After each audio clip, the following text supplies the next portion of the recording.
Hey guys, welcome back to the channel. It is your boy Salami and Merry Christmas to you all. And today we are checking out World War Z on Steam Deck. This game is verified, so this is more of a review slash first impressions. I've put about 10 hours into this and I actually really wanted to talk about it, and so here we are. I feel like this is a hidden gem almost, and the only reason I'm looking at it is because of Space Marine 2. If you don't know, Saber just released Space Marine 2 earlier this year, and this was their previous game, and it just passed me by. I was probably done with the zombie stuff, you know, how you go through your stage where you're like, I've had enough of zombies, but now I was like, let's go back and have a look at Saber's previous work, because they knocked it out of the park with Space Marine 2, and I think this is a hidden gem. It is actually one of the funnest games I've played in ages. I was gonna just look at it for a few hours and then post my initial thoughts, and then 10.5 hours later I'm still playing.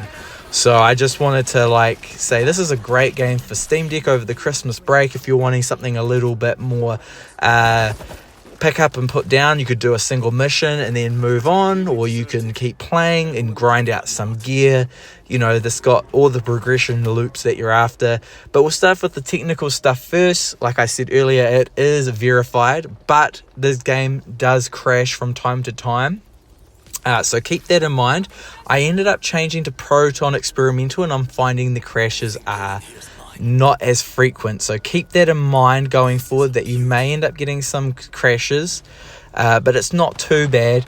And along with that, the frame rate does go up and down a wee bit. So I've left this game on its recommended settings, like when you first log in. I haven't played with any of them, and it will get to 60 in the non-busy areas, but once it starts picking up, your frame rate is going to dip. So I've just locked it to 40, and I'm happy as Larry with that. And it sometimes drops into the 30s with the big encounters, but that's not prolonged. It's only for a minute or two. So if you're happy with that, you'll get better battery life too at 40 FPS, and it plays pretty well on the OLED.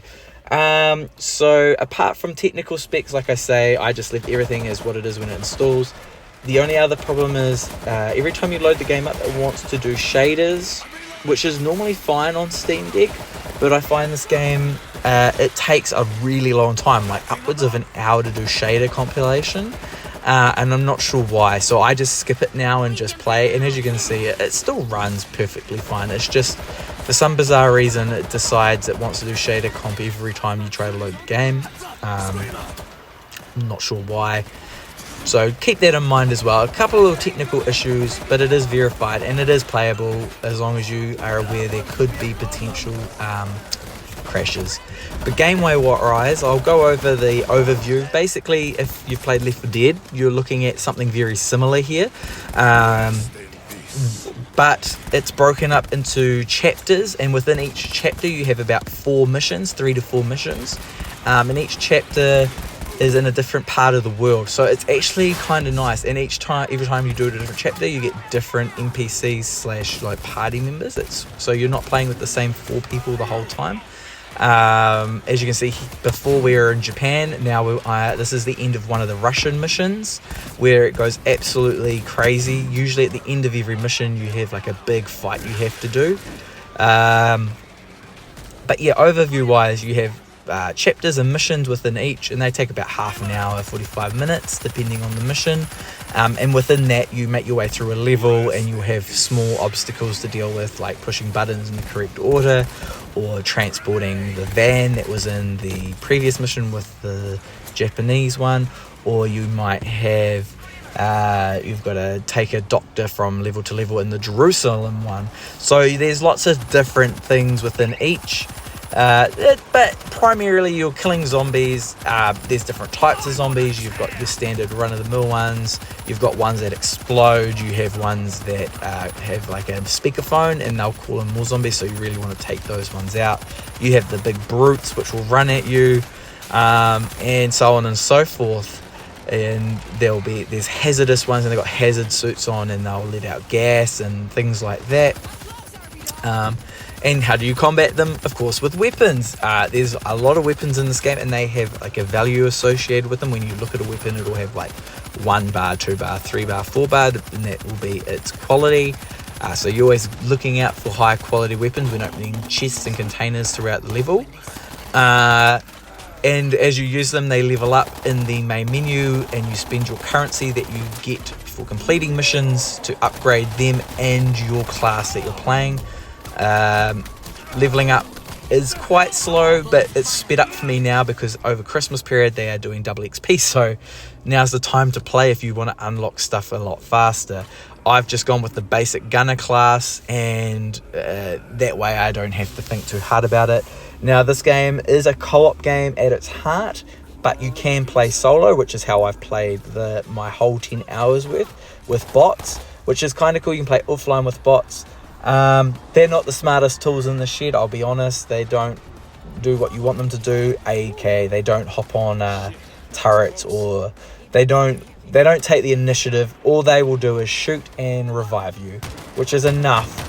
But it would be nice if they would do other things like use turrets or pick up special weapons and use them and things like that. But I guess that would be a bit much if you went back to use a special weapon and the NPCs had used it on you. So talking about weapons again, you have a primary, secondary, and a heavy.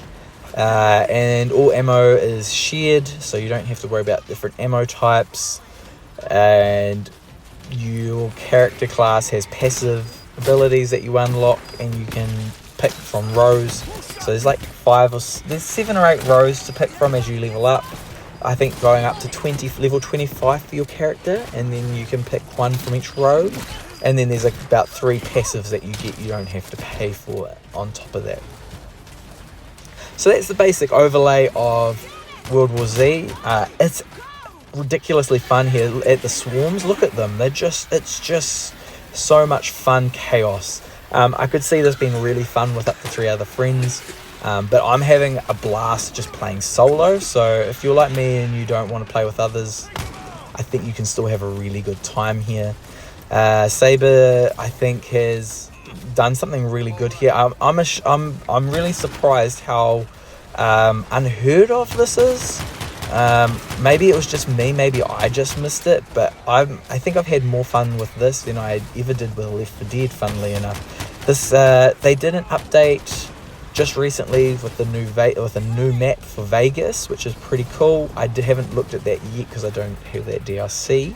But I think their previous update called Aftermath was like a general title update for the game, and I think they redid some of the graphics, because honestly this looks really good on the OLED. There's no HDR, but it looks stunning, and you can probably see that in the video footage here. And the frame rate sits at a pretty good 40 unless it goes super crazy. But I'd love to know if you're still into zombie games, or if you've moved on, and if this is something you'd be willing to play. I mean, pick it up for a good price. It's an older title now, and it runs reasonably well on Steam Deck. Just be aware of those few technical shortcomings with crashes and the weird shader compilation. Maybe that's something I should message them about. I don't know how many people are playing this on Steam Deck, and they may not know that that's a problem. So maybe that's something I could do and send off a quick message to them to let them know that it's got this weird bug with the shader compilation every time you go to play it on Steam Deck. Apart from that, the zombies are... I think the swarm tech that they use in here works better than it does in Space Marine 2, funnily enough. It works really well for the Hormagaunts and the Termagants in Space Marine 2, but honestly, the zombies it works so well for the zombies. You can see the DNA in here, and just the numbers. It feels so cool having these so many of them rush at you. Funnily enough, I've never actually watched the World War Z movie. I don't know if there's books or what this is based on, originally.